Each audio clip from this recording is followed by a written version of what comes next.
Hello အားလုံးပဲမင်္ဂလာပါဒီနေ့ကတော့ရုံးမှာလွိုက်ကသွန်ပွဲအတွက်ဒီမှာ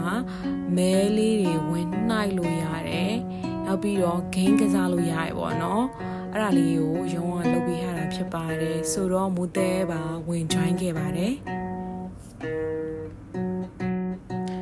ဆိုတော့မဲနိုင်မယ်ဆိုလို့ရှိရင်မူသေးတော့ဒီမှာသူတို့ကဒီဖျားပုံလေးနဲ့လေအဲ့ဒါလေးကိုဒီမှာသူတို့တုံးထုပေးလိုက်တယ်ဆိုတော့လူရတော့အများကြီးပဲเนาะဆိုတော့အဲ့ဒါပြီးလို့ရှိရင်တုံးထုပေးရလေးကိုပြပြီးဒီမှာမဲနိုင်တာပေါ့เนาะဆိုတော့မဲနိုင်ပါပြီမူသေး strong ค่ะ more power ค่ะ 3-0-3 ice cream ค่ะ congratulations นะคะ ဆိုတော့မဲကတော့ ice cream ပဲပေါက်ခဲ့ပါတယ်ပဲချောင်းလေးကိုရွေးခဲ့ပါတယ်စားလို့ရမ်းကောင်းတယ်ပဲလေးအများကြီးပါတယ်စုကြည်ကတော့မပေါက်ခဲ့ဘူးပေါ့နော်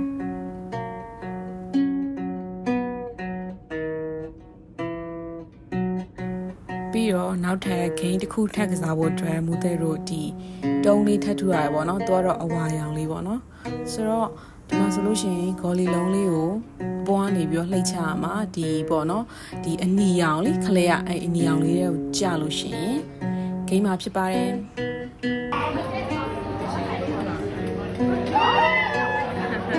ဂိမ်းသွားပြီโอเคပါကြည့်ရှုပေးတဲ့သူတွေအားလုံးကျေးဇူးများတင်ပါတယ်နောက်ထပ်ဗီဒီယိုသစ်တွေမှာထပ်တွေ့ကြမယ်နော်